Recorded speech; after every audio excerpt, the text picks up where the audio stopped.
Hello viewers, I have updated my iPad 10th generation to iPadOS 18.3. Many users are complaining that they are facing battery drainage issue and some are saying that they are facing lagging issue.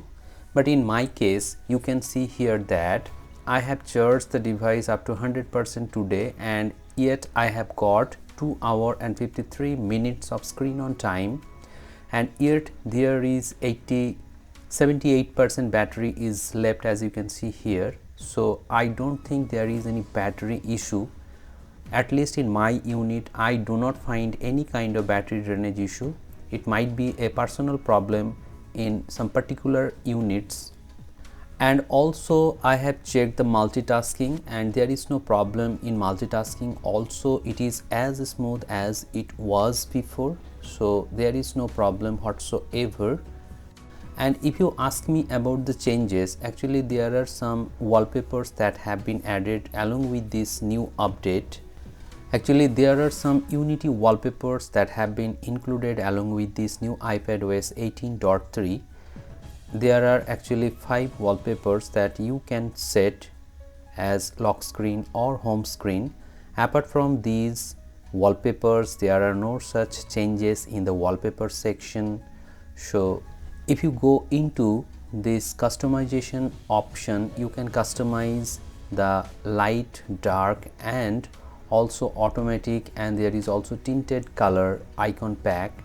If you click on black icon pack and if you select the black screen or dark mode, you will see the menu like this, and if you turn off the dark mode, in that case you can see that the icon has been changed. After that I checked the screen for screen flickering issue, but there is no such issue with this update. You can definitely update to the latest version and you don't have to worry about the screen flickering issue, as there is no such issue with this update.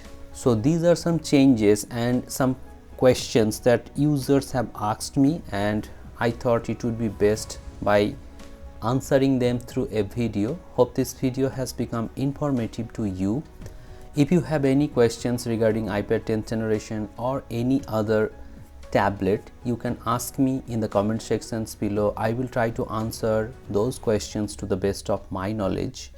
And if you have not seen the comparison video between Tab S9 FE Plus and also iPad 10th generation, you can watch that video. The link of that video will be in the description below. Thank you very much for watching this video. Have a great day.